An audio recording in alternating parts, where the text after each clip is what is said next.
დააკვირდით ამ ადამიანის კანს.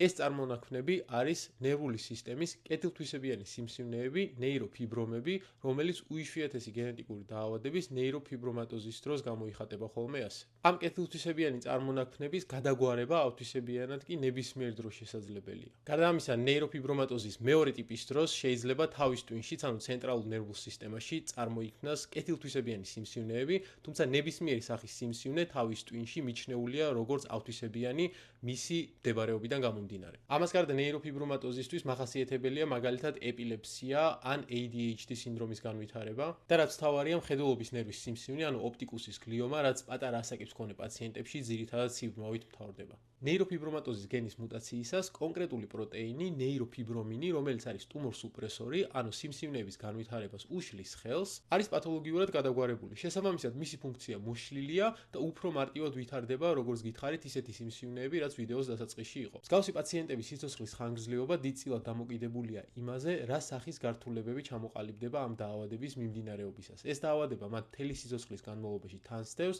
და ამ დაავადების განკურნება ესე შეუძლებელია, მხოლოდ კონტროლი.